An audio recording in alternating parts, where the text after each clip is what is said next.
When I first started lifting, I thought getting in shape was simple. Train more, train harder, that's it. Funny enough though, after doing 25 to 30 sets per workout and spending 12 plus hours in the gym per week, I looked and felt the worst I ever have in my life. And I can recall the feeling of looking in the mirror every single day and just being so internally angry because I felt like I was working harder than I ever had at anything, but somehow I continued to regress. Here's the good news though, there's a fix. Not an easy one, but a simple one. And today I'm going to teach you how I now spend 3 hours in the gym per week, yet I look and feel the best I ever have. So last summer, I got into the absolute best shape of my life. And coincidentally, this was around the same time I switched my training approach to 4 days a week, 10 to 14 sets per lift, and 45 minutes tops. And off rip, you might think that cutting my volume in half was what got me this transformation, but that actually wasn't the main reason at all. And this belief reveals a fundamental misconception so many lifters have that stems from misinformation fitness influencers put out. People think their bottleneck is having the wrong workout split, they think it's not training enough, they think it's not taking their creatine, when in reality,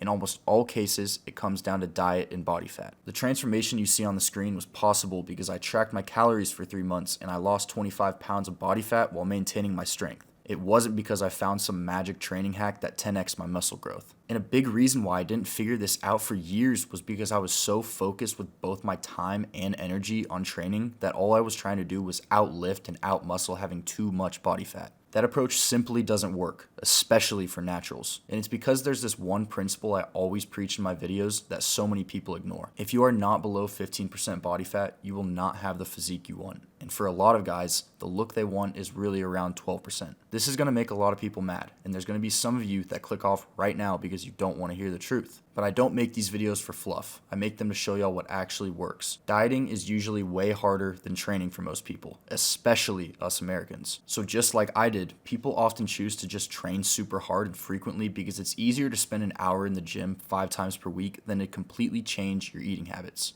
And then they wonder why their physique doesn't look the way they want. Don't get me wrong, training is very valuable, especially once you dial in your diet, but it can only be utilized if your body fat is low enough. Leverage the tool that does the most work, not the one that does the least. And hold on to that phrase, because it's exactly why I've not only chose to put so much more effort into my diet, it also explains the second principle. There's this term many of you have probably heard of called the law of diminishing returns. It basically means that there's this point in time where your effort is not met with equal results, and doing more gets you way less than it did at the start. This law is very, very true with building muscle. Here's an example of what a usual chest tricep day looks like for me and my clients. 4 sets of heavy compounds, 2 to 4 sets of isolations for the same muscle group, 4 sets for the triceps, and 2 sets for the abs at the end. 6 to 7 exercises and 12 to 14 sets per workout, and that will be more than enough. I personally run a 4-day per week, chest tri, back bi, legs, and shoulders split. Each lift takes about 45 minutes tops, and that comes out to around 3 to 4 hours per week, including a short warm-up. So as you can see, this program clearly follows the law of diminishing returns, but it also follows this third principle I want to share with you, and that's the fact that progressive overload is so much more important than volume. This belief stems from bodybuilding great Mike Mentzer. And to summarize his beliefs, he goes as far as saying all you need is 1 set, and anything beyond that will just be fatiguing your muscles for the sake of a pump or a burn that isn't actually driving the hypertrophy. And even worse, you end up leaving the gym fatigued, requiring more recovery, all for what? You didn't progress in your lifts for any of those last 3 of your 4 sets, so why'd you even do them? Now personally, I believe that with 2 sets, good recovery in an overall low volume day, it is still possible to progress week by week in both sets, not just one. So that's why I include a second. Nonetheless, I still believe in 1 set per exercise training, and if I'm ever in a time crunch, I will move from 2 to 1 sets with 0 guilt or remorse. And that's the big message I want you guys to understand. If you guys are currently spending 8, 10, 15 hours in the gym per week, but you still don't have the results you want, your issue is a byproduct of having the wrong target, not a lack of effort. More training, a different program, and any other fluff can't outrun a poor diet and the general principles of progressive overload. If you can understand that, you will now realize why you should spend all those hours you're wasting in the gym meal prepping your food or going on walks to lose the body fat. Just like I said earlier, leverage the tool that does the most work, not the one that does the least. If any of y'all watching are looking for coaching from someone who's actually going to get you the results you deserve, there's a link in the description you can check out to apply. Also, my Instagram is in the description. If y'all have any questions, feel free to reach out. Hope y'all have a great rest of your day. God bless.